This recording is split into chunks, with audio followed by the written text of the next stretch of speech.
And let's think about it. When you have your credit card, and if you don't pay that balance off at the end of the month, you're paying interest on it. So when you think about it, more than just paying interest on a credit card, but what interest are you really paying when we look at these decisions? When you think about you live check to check versus actually looking at your previous month expenses or your last 3 months worth of expenses, and you say, okay, look, how much interest is this really costing me?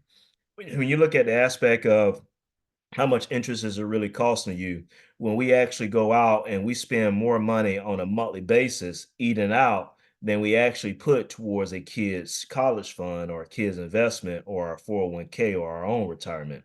How much interest is that really costing us? When we think about another aspect of financial literacy, how much is that really costing us when one out of only five people are financial literate? And then now we're here in Black History Month and we talk about the wealth gap. And we got one culture that's constantly having discussions about putting their money to work. Well, we got another culture just worried about consuming. And then you got one culture when they are putting their money to work, now they're passing it down to their kids, where you got another culture where they're just consuming and they can't really pass nothing down to their kids but Louis Vuitton, clothes, shoes, and maybe a car where the value depreciate. How much interest is that really costing us? When you think about another aspect of how much interest is it really costing us, when you think about estate planning, when you think about how much is it really costing us when we die, where we don't necessarily have life insurance in place. When we think about most of these guys in Chicago that's dying where you from, right? Imagine if many of those guys would have life insurance policies where they can pass it down to some of these kids that they have, where these kids don't necessarily have to suffer without a father, but now they got resources. How much is that really costing the kids when they don't grow up in a two-parent household? And then now we have these generational curses upon them because they don't know what right really looks like, or maybe what love really looks like, and maybe shatter in a particular household. How much interest is it really costing us to not know to put $1 and $2 and $3 and put it to work for us? How much interest is it really costing us to not know how to invest into real estate? How much interest is it really costing us to not invest in some of these same companies that we're using on a daily basis? How much interest is it really costing us not to be investing in NVIDIA right about now? Where if we know and understand what artificial intelligence is doing at your job, what artificial intelligence is doing in your community, what artificial intelligence is doing in your particular church, what artificial intelligence is doing everything around you, and understanding that with artificial intelligence, it comes with the chip makers, with those graphic GPU units that's inside of artificial intelligence, and understanding the company that's behind that is NVIDIA. How much interest is it really costing us in not knowing? A lot of people on E-Trade, a lot of people on Charles Schwab, and they have to buy NVIDIA at $700 a share price or $800 a share price, where they can be at Fidelity and buying NVIDIA for whatever dollar amount that they can afford. How much interest is it costing them when NVIDIA is almost up 50% this year? It was up 240% last year. Over the last 10 years, it's up 13,000%. How much interest is it really costing you and us being not financially intimate on these particular things? How much interest is it costing you to have a cell phone and an Apple cell phone, Apple iPods, AirPods, the MacBook, the tablets, right? And then we don't own the Apple stock in itself, but we own everything but an Apple product. Well, we have everything but own nothing. How much interest is that really costing us, especially when you think about Black History Month in the Black community, right? We can only use so many excuses for so many years when we had Dr. Martin Luther King preaching the sermon, I Have a Dream, where you have millions of African Americans standing right there and looking at the dream, and 50, 60 years from now, we're still talking about I have a dream, but really not executing on those particular dreams what Dr. Martin Luther King was talking about.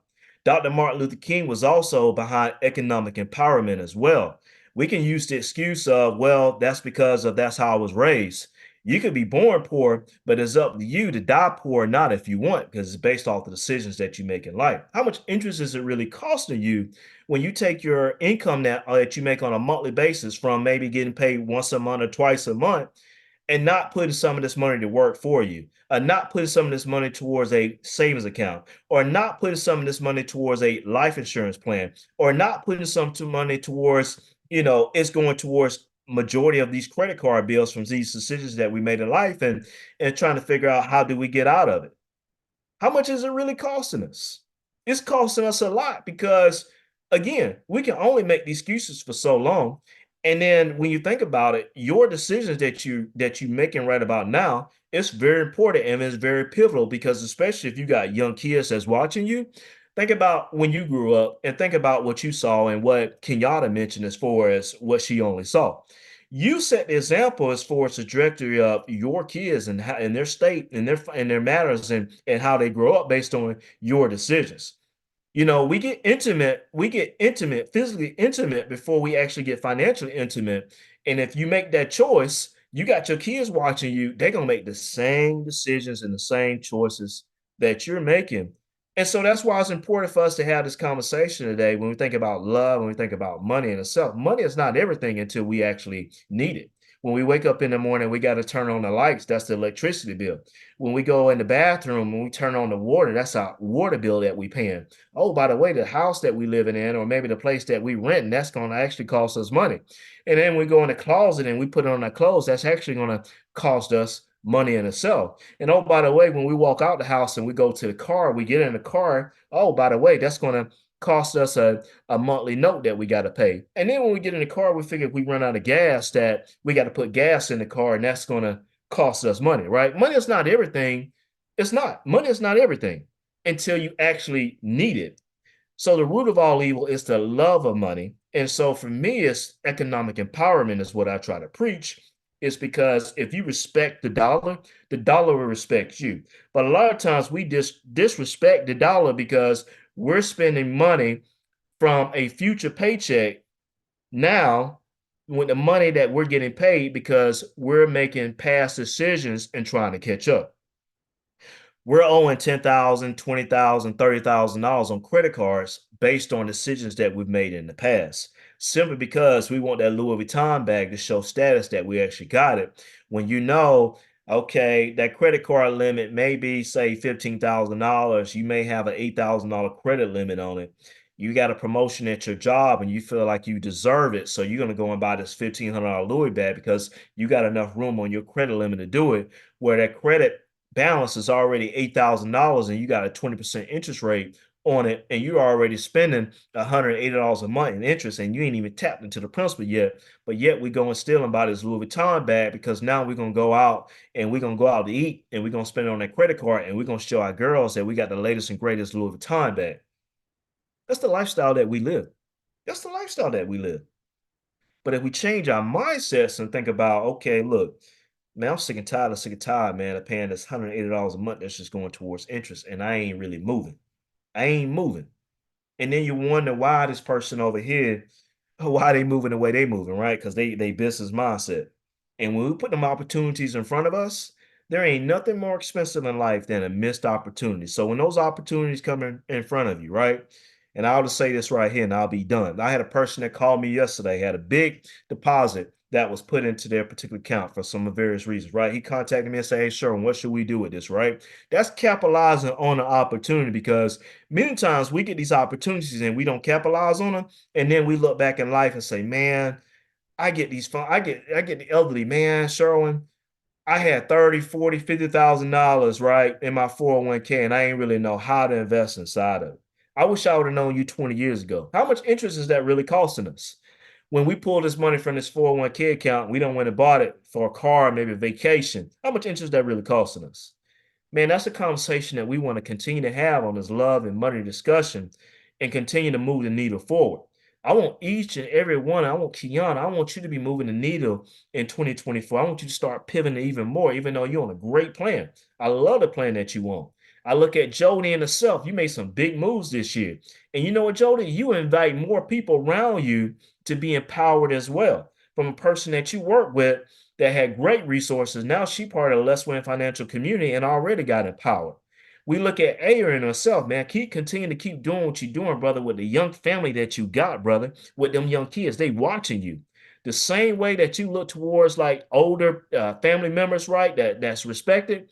You be that example for the kids in your particular family and your particular kids. Sure, keep doing what you're doing. You're doing great work. I'm proud of you. Everybody on this particular call, Princess, we just had this conversation yesterday, right? As far as the 4 steps that what you can do to empower you. We just this journey between you and I working together is just the beginning, right? I look at Katrina, the vultures in itself. You guys are doing great. You may say, "Oh, Sherwin, yeah, well, we could be doing better." But thank God you ain't where you used to be. But thank God you at where you at now, right? And having rental properties. How many African Americans that you actually say in your particular neighborhood and where in your community now they actually have real estate property assets that's actually growing for you? Guys, let's continue to keep this movement going because it's going to depend on you. You the one have to be the risk taker in your particular family to move the needle closer because you know what? There ain't people in these particular rooms in these circles are hearing what you're hearing today. And this is from a motivational standpoint. But when we get on these one-on-one phone calls, we're putting assets together. We put money, we investing into companies that we're using every day that's actually growing. We putting money in our 401k accounts, and I'm guiding you on how to grow that portfolio, right? We using life insurance plans and term life insurance to ensure that, hey, look, if something ever happened to us, we got resources, adequate resources to lead to our kids so they won't be in the struggle like us. Guys, let's keep moving. Let's keep moving forward because we got to keep that dream alive what Dr. Martin Luther King advocated for. And it's our responsibility to do that. With that, guys, be well, be blessed, and as always, let's continue to win. Have a great one, guys.